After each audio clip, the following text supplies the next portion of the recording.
Welcome back to Alex and Anderson. I mentioned a trend at the beginning of the show, a trend that in every major sports championship, the best team has won. Well, I wouldn't go as far as to say the trend continued with the Masters yesterday. Let me be the first to say that really unlike any major professional sport or sports tournament, the Masters from time to time can deliver some real stinkers, dude. Seriously. 2 years ago, Danny Willett won the Masters, right? Yeah. And 3 major tournaments after that, 37th at the U.S. Open, 53rd at the British, and 79th at the PGA. And again, 2 years later, he's currently the world number 332 and hasn't won a tournament at any level since his Masters win.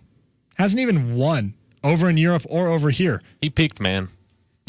It was terrible.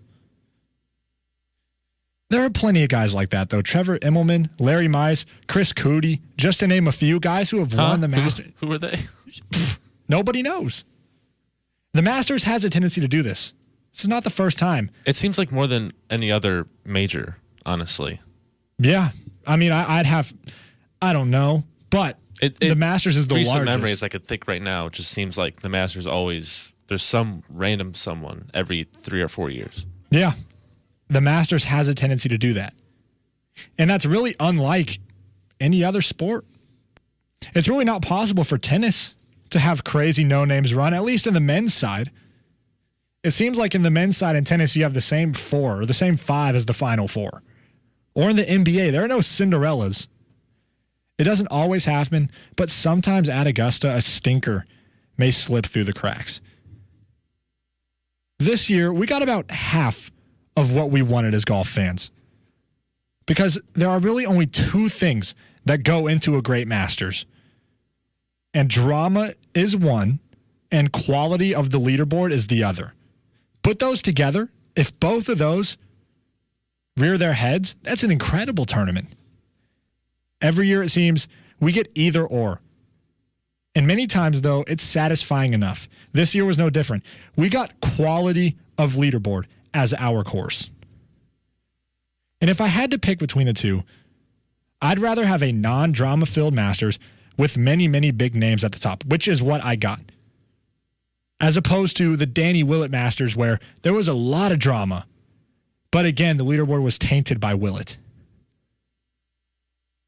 When I say great leaderboard, big golf names is what I'm after. That's what constitutes a great leaderboard. A great number, but also big names. Instead of naming the players, I'm going to name for you the world ranking for the top 9 finishers in order. And I say top 9 because so many guys finished tied for 10th. 11, 6, 3, 4, 39, 19, 15, 7, and 16. Outside of Cameron Smith, who's the 39th in the rankings, which is not bad at all. Everyone else inside the top 10 this year came from inside the top 20. Yeah.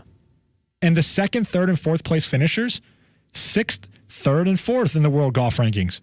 That's a great tournament. That's a great leaderboard. It really is. The drama, like I said, was relatively low. Patrick Reed held his lead all of Sunday. No playoff, no comeback. He took care of business and deserved to win. Tiger and Phil, though both making the cut, did not play well at all. A month ago, I said this about Tiger. I talked Tiger Woods a couple weeks ago, and I said that it's possible he's playing so well because he's playing so often. That's my hypothesis. Tiger's next scheduled start will be the Masters. This has me worried for his chances. My hypothesis is going to be put to the test. When he plays often, he plays well. That's always been who Tiger is. In 2013, he had a great run when he played often and fell off when he took time off. This year, 2018, it's the same. You and I should be worried for his tournament chances coming up. I'm just a little peeved because I believe his odds go down when he takes these month-long hiatus. Should he play all 3 events before the Masters? No. But at least one of them, or maybe the Shell, not take a month off headed into Augusta. The point I'm trying to make is we should not be surprised when he barely makes the cut at the Masters.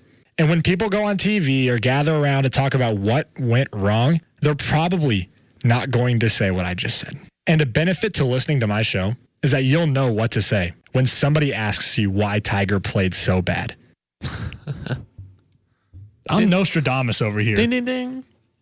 I should just play the audio again in place of what I'm about to say. He played bad because he didn't play often. He was rusty. We saw it. He couldn't hit the shots. He couldn't make the putts. He didn't play poor. He barely made the cut like I thought he was going to. He couldn't hit good enough shots. We saw it with Rory on Sunday. That was Tiger's entire week. The shots that the winners hit, even the contenders hit, Tigers could not do. Tiger could not hit the shots. Tiger could not miss correctly. Tiger was not clutch. Last week, my dad and I talked about how Tiger traditionally preps for the Masters. And what is evident is that Tiger needs to change the way he does everything. He changed the way he swings. He changed the way he putts. He changed the way he attacks the course generally. He changed the way he even works out. And he's changed his life off the course. And what have we seen as a result? Great golf. Tiger changed the way he did everything. He changed the way he scheduled himself. Like I said, he humbled himself to tournaments he would never play. That's why he's playing so well, because he cannot do what he used to do. It's clear. He cannot do literally anything he used to do, which made him very successful. He's an entirely different person. But he didn't change the way he prepares for the Masters. Yes, there's evidence that Tiger should do what he did, that he should go 2 weeks early to the Masters. But like I said, he's an entirely new person. He can't do that anymore. He tried to, and guess what? He played bad because he can't do it. He needs to change. I already said this about a month ago. He's going to play bad because the rust, he can't keep that off. He shouldn't have played all 3 events. That's not what I was saying he should do. But one of them, maybe even 2 of them, take a week off after his second or third. I believe it was a third place finish. Take a week off, play the next event, take a week off, go to the Masters.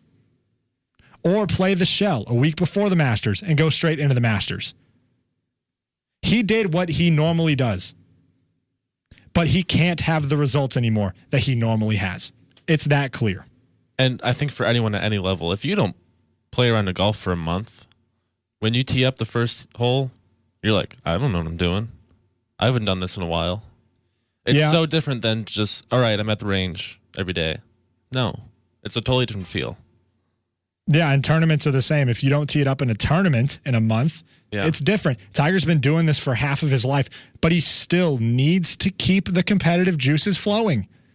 When he won so many times early in his career, he played all the time. Yeah. Now when he takes time off and comes back, it's not really that great. He'll come back, he'll barely make it to cut, and then he'll keep playing and keep climbing his way up the leaderboard like we've seen. But this is the first event back in 3 weeks. No wonder he barely made the cut. He missed his expectations. Clearly did. People had him winning the thing. People genuinely thought that he was going to finish first, second, third, fourth, or fifth. Right? I thought he's barely going to make the cut. And if he finishes anywhere close to the top 20, I am thoroughly surprised. That was my prediction. And come on now. We have evidence that this is who Tiger is. And guess what? Even after the injury, it's always been who Tiger is. Plays a lot, wins a lot. Doesn't play a lot, plays every once in a while. Doesn't really win a lot anymore. It was head-scratching to me that he did what he did. I saw the warning signs. I was worried. Shoot. I knew what was about to happen. I have no clue why Phil played so bad. Phil had a great Thursday. But with Tiger, I can pinpoint it. We should all be able to pinpoint it. And when anybody talks to you about it, if anybody asks you why Tiger played so bad, I implore you to say what I just said because I feel strongly that that's the case. My hypothesis, I believe, has been proven correct about Tiger. And I can't think of another reason.